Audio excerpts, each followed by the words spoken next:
रेवाड़ी आता हूं तो कितनी ही पुरानी यादें ताजा हो जाती है।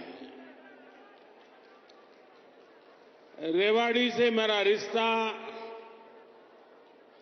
कुछ अलग ही रहा है। मैं जानता हूं रेवाड़ी के लोग मोदी को बहुत ज्यादा प्यार करते हैं।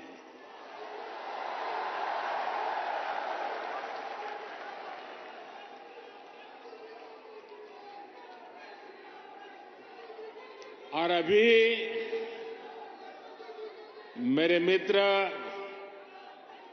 राव इंद्रजीत जी ने जैसे बताया,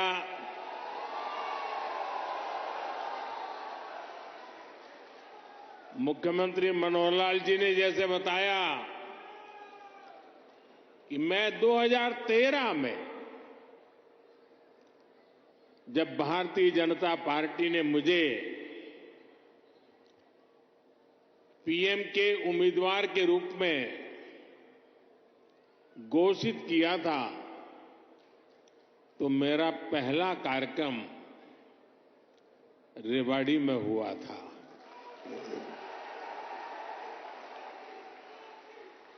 और उस समय रेवाड़ी ने 272 पार का आशीर्वाद दिया था और आपका वो आशीर्वाद सिद्धि बन गया।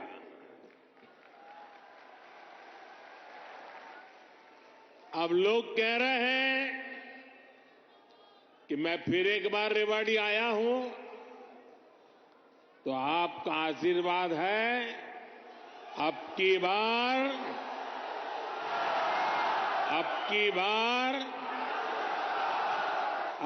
बार एनडीए सरकार 400 पार।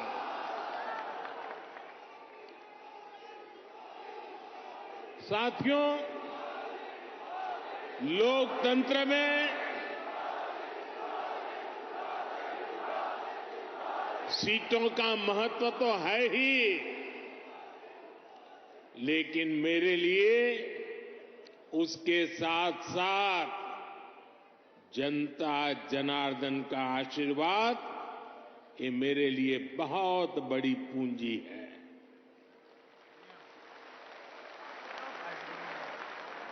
आज पूरी दुनिया में भारत नई ऊंचाई पर पहुंचा है, तो ये आप सबके आशीर्वाद के कारण, ये आपके आशीर्वाद का कमाल है।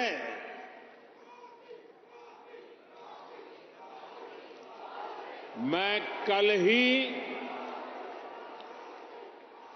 2 देशों की यात्रा के बाद देर रात हिंदुस्तान लौटा हूं। यूएई और कतर में जिस प्रकार का आज भारत को सम्मान मिलता है, हर कोने से भारत को शुभकामनाएं मिलती हैं, वो सम्मान सिर्फ मोदी का नहीं है, वो सम्मान हर भारतीय का है, आप सबका है।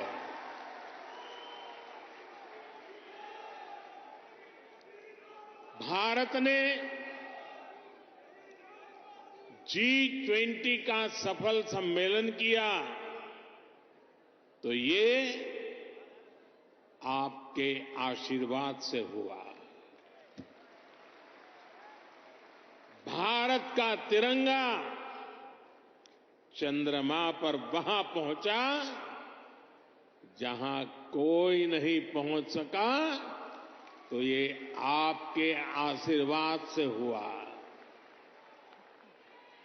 10 वर्षों में भारत 11वें नंबर से ऊपर उठकर 5वें नंबर की आर्थिक महाशक्ति बना, ये भी आपके आशीर्वाद से हुआ।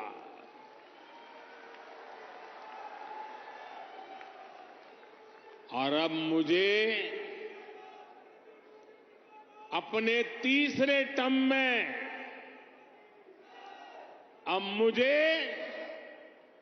आने वाले सालों में भारत को दुनिया की तीसरी सबसे बड़ी आर्थिक ताकत बनाने के लिए आपके आशीर्वाद चाहिए।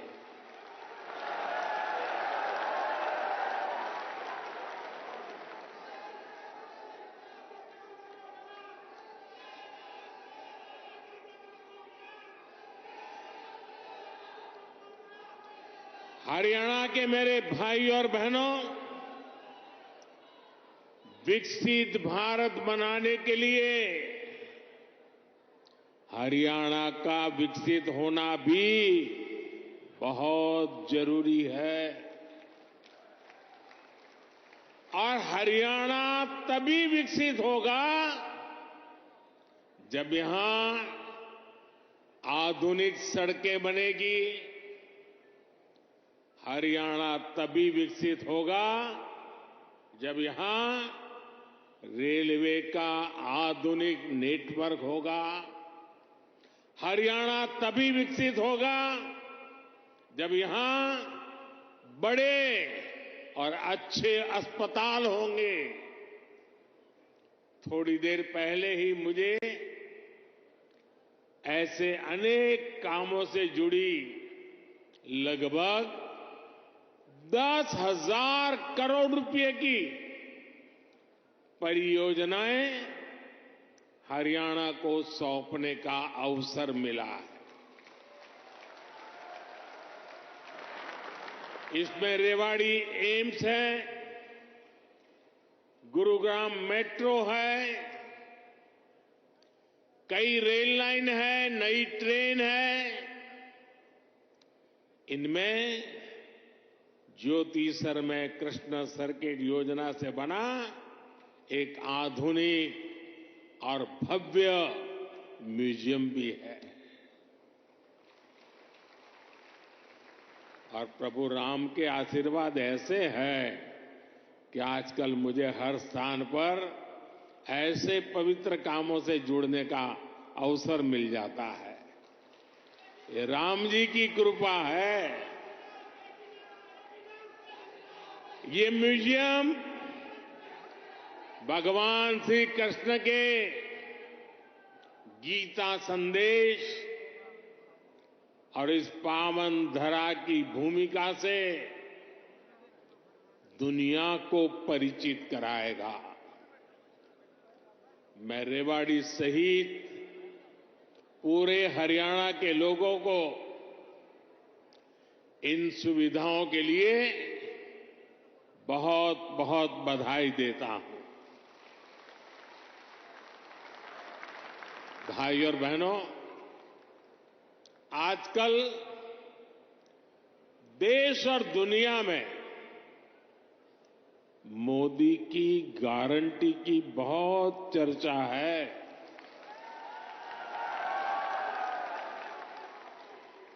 और रेवाड़ी तो मोदी की गारंटी का सबसे पहला गवाह है। यहां पीएम पद के उम्मीदवार के रूप में मैंने देश को कुछ गारंटियां दी थी। देश की इच्छा थी कि दुनिया में भारत की साख बढ़े। ये हमने करके दिखाया। देश की इच्छा थी कि अयोध्या में प्रभु राम का भव्य मंदिर का निर्माण हो। आज पूरा देश भव्य राम मंदिर में विराजे रामलला के दर्शन कर रहा है। और तो और कांग्रेस के लोग, जो लोग हमारे भगवान राम को काल्पनिक बताते थे, जो कभी नहीं चाहते थे कि अयोध्या में प्रभु राम का मंदिर बने, वो भी अब जय सिया राम बोलने लगे हैं।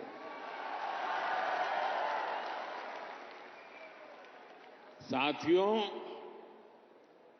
कांग्रेस ने दशकों तक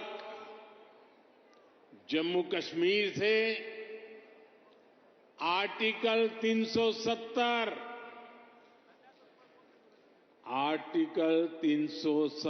हटाने पर रोड़े अटकाए थे। मैंने आपको गारंटी दी थी कि जम्मू कश्मीर से आर्टिकल 370 हटाकर रहूंगा। आज कांग्रेस की लाख कोशिश के बावजूद आर्टिकल 370 इतिहास के पन्नों में खो गया है। आज जम्मू कश्मीर में महिलाओं, दलितों, पिछड़ों, आदिवासियों को उनके हक मिलने लगे हैं। इसलिए ही तो लोगों ने एक और संकल्प लिया है और जनता जनार्दन कह रही है, आप लोग कह रहे हैं, जिसने 370 हटाया, जिसने 370 हटाया, उस बीजेपी का टीका 370 सीटों से होगा।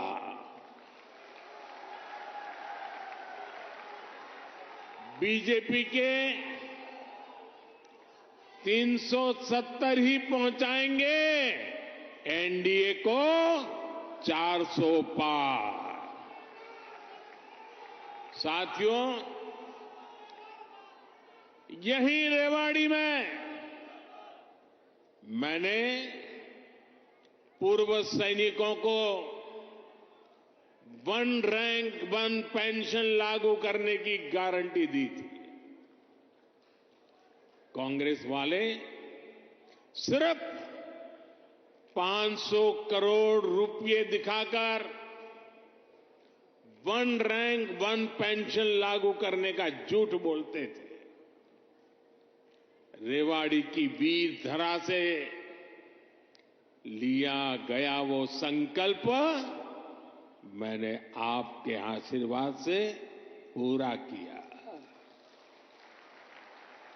अभी तक ओआरओपी के तहत 1 रैंक 1 पेंशन के तहत पूर्व सैनिकों को करीब करीब 1 लाख करोड़ रुपए मिल चुके हैं और इसके बड़े लाभार्थी हरियाणा के भी पूर्व सैनिक रहे हैं। सिर्फ रेवाड़ी के ही सैनिक परिवारों की बात करूं तो उन्हें ओआरओपी से 600 करोड़ रुपए से ज्यादा मिले हैं।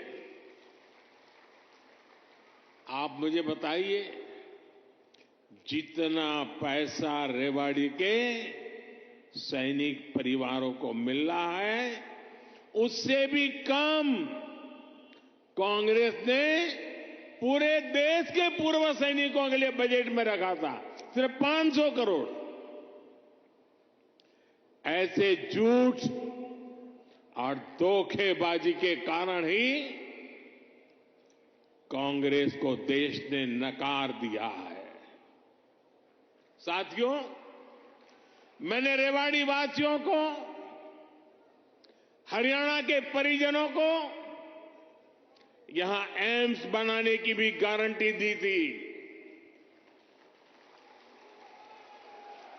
आज यहां एम्स के निर्माण की प्रक्रिया शुरू हो गई है और हमारे राव इंद्रजीत तो इस काम के लिए लगातार, वो बोलते कम है लेकिन जो तय करे उसके पीछे लगे रहते हैं। आज एम्स का शिलान्यास हुआ है तो मेरी गारंटी की, और मैं आपको कहूंगा कि आज उसका शिलान्यास किया है और लोकार्पण भी हम ही करेंगे।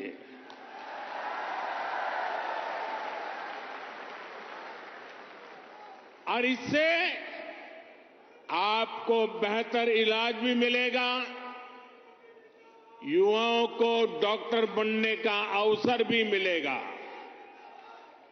और रोजगार, स्वरोजगार के भी अनेक अवसर बनेंगे। रेवाड़ी में देश का 22वां एम्स बन रहा है।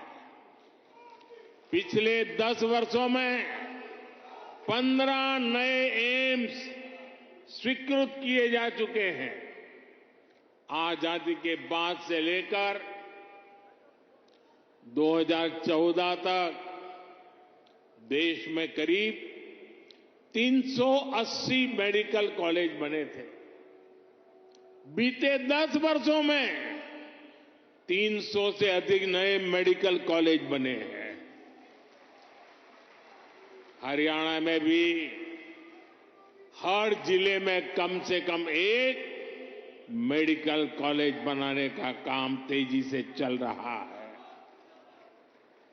साथियों, मैं ऐसी अनेक गारंटियां गिना सकता हूं जो देशवासियों के आशीर्वाद से पूरी हो चुकी है।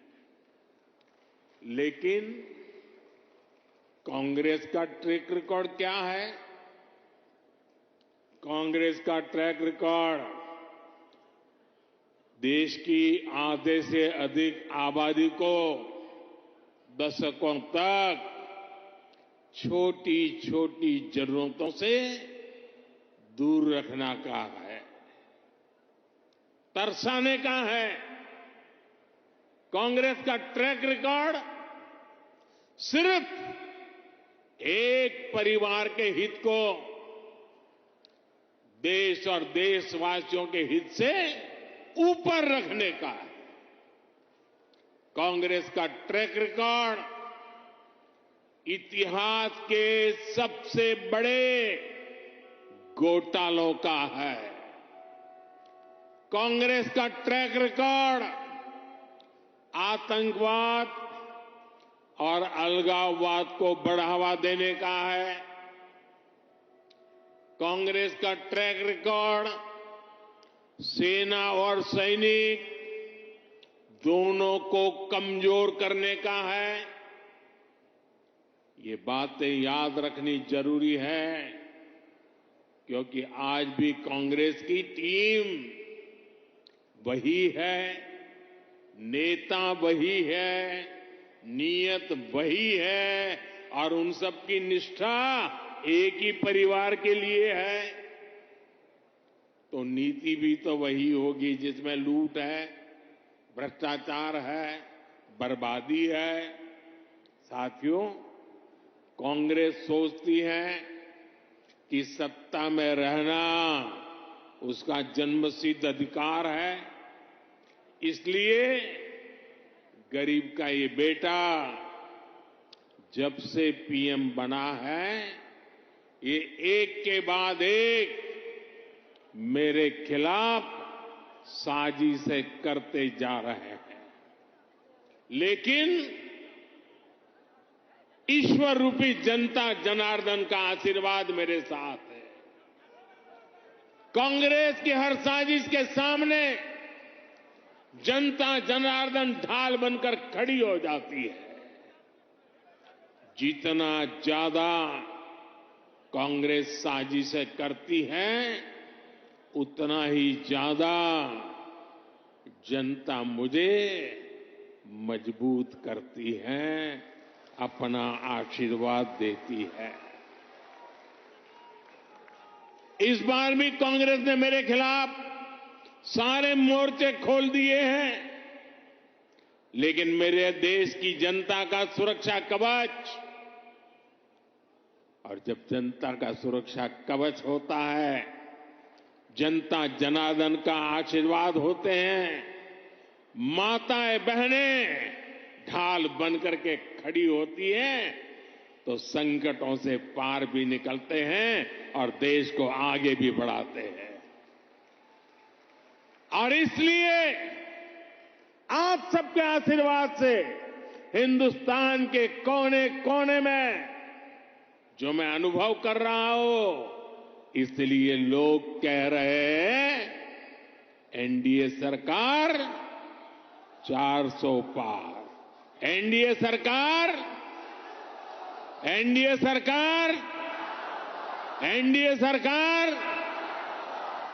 साथियों, एक परिवार के मोह में फंसी कांग्रेस, हरियाणा में वही हाल है, आज अपने इतिहास के सबसे दयनीय दौर से गुजर रही है।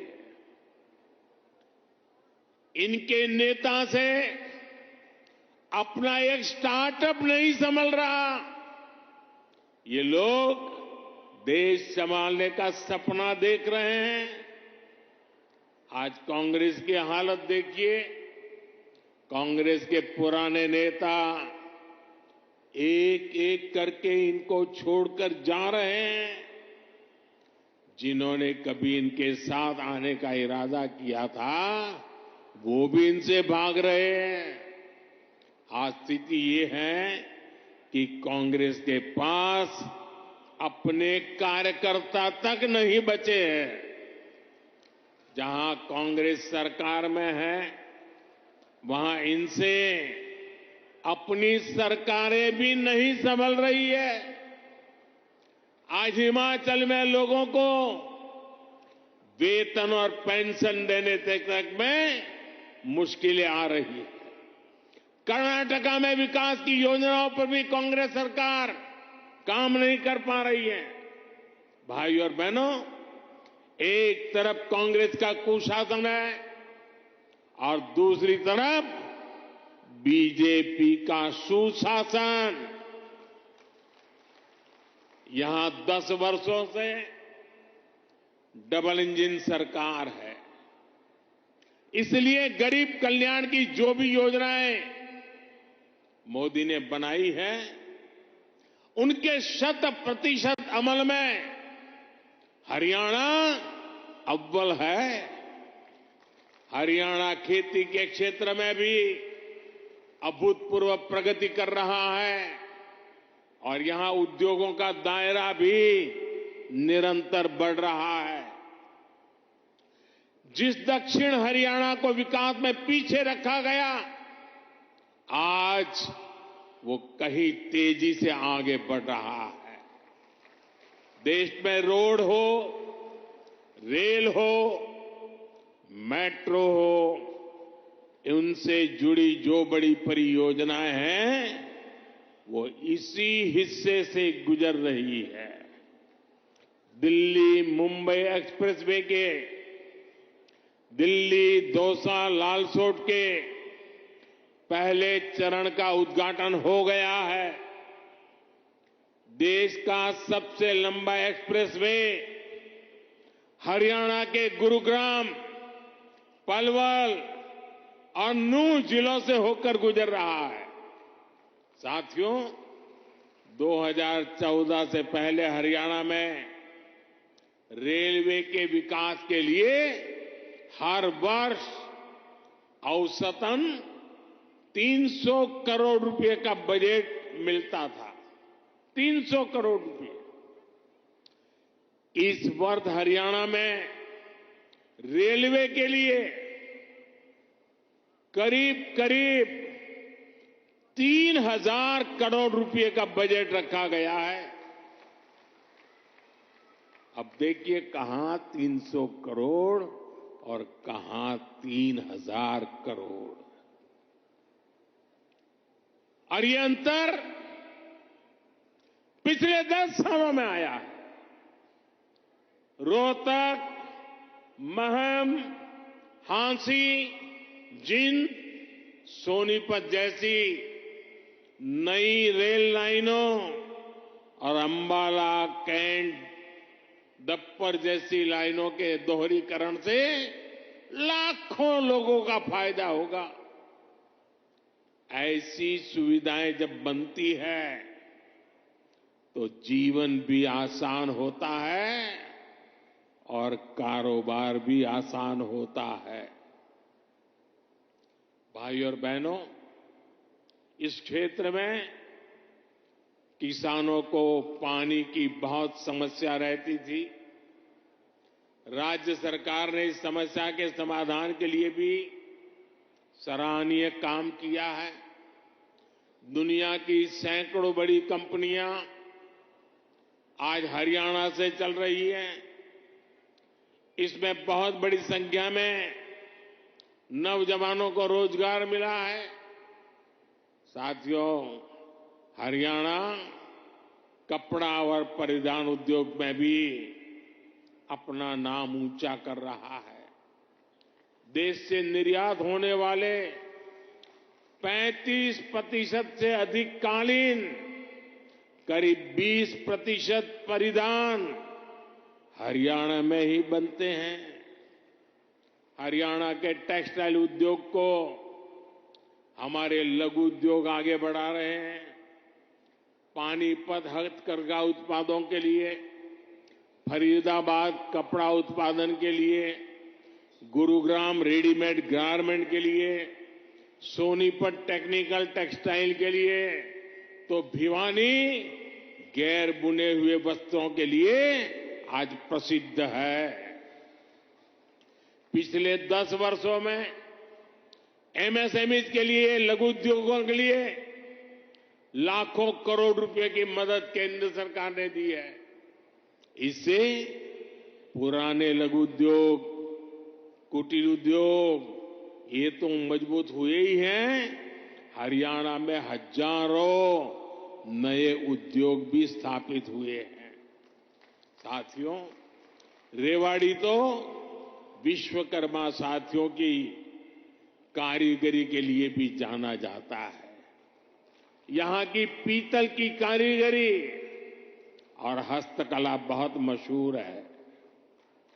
18 व्यवसायों से संबंधित ऐसे पारंपरिक कारीगरों के लिए पहली बार पीएम विश्वकर्मा नाम से एक बड़ी योजना हमने शुरू की है। पीएम विश्वकर्मा योजना से देश भर में लाखों लाभार्थी जुड़ रहे हैं।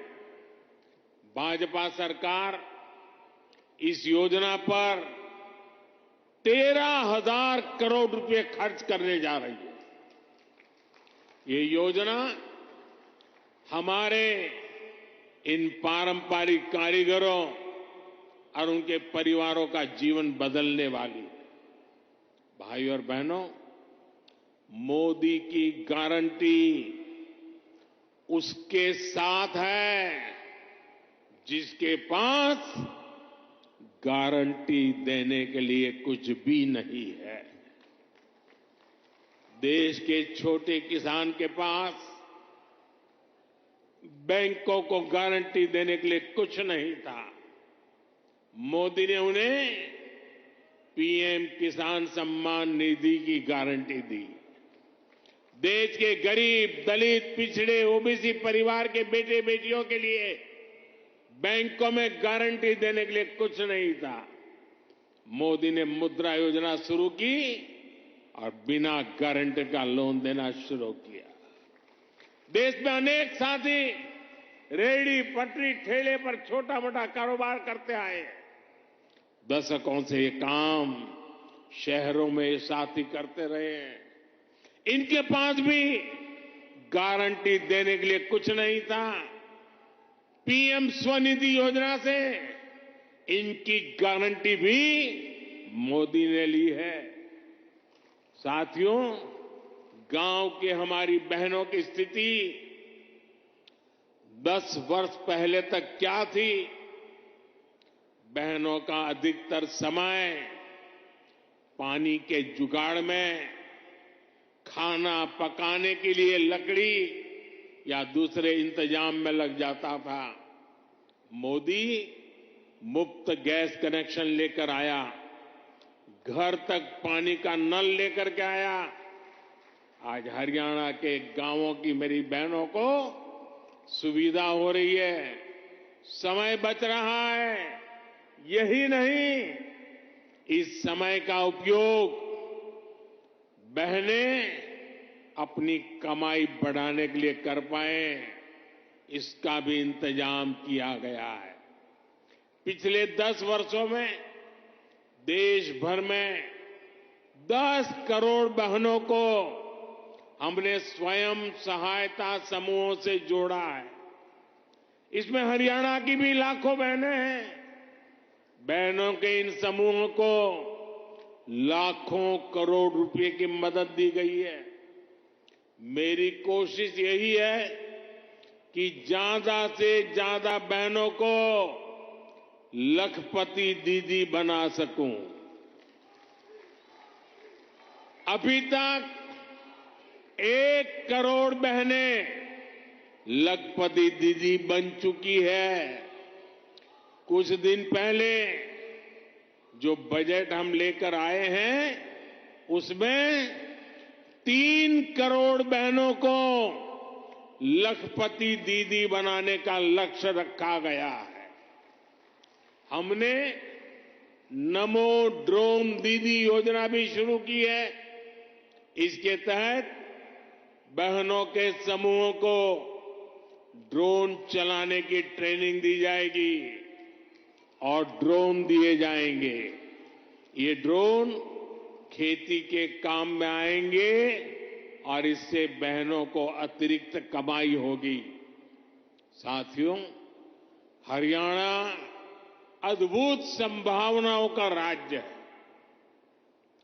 मैं हरियाणा के फर्स्ट टाइम वोटर्स को, जो पहली बार मतदान करने वाले हैं, जो 18, 20, 22 साल की उम्र के हैं, उनको विशेष रूप से कहूंगा कि आपका भविष्य बहुत उज्जवल होने वाला है। डबल इंजन सरकार आपके लिए विकसित हरियाणा बनाने में जुटी है। टेक्नोलॉजी से टेक्सटाइल तक, टूरिज्म से ट्रेड तक, हर सेक्टर में रोजगार के नए अवसरों के लिए हम प्रयासरत हैं। आज पूरा विश्व भारत में निवेश के लिए उत्सुक है और निवेश के लिए हरियाणा एक उत्तम राज्य बनकर उभर रहा है। और निवेश बढ़ने का मतलब है कि नौकरी के नए अवसर भी बढ़ रहे हैं। इसलिए डबल इंजन की सरकार को आपका आशीर्वाद ऐसे ही मिलता रहे, ये बहुत जरूरी है। एक बार फिर आपको एम्स के लिए हजारों करोड़ रुपए की परियोजनाओं के लिए मेरी तरफ से बहुत बहुत बधाई। मेरे साथ बोलिए, भारत माता की, भारत माता की, भारत माता की। बहुत बहुत धन्यवाद।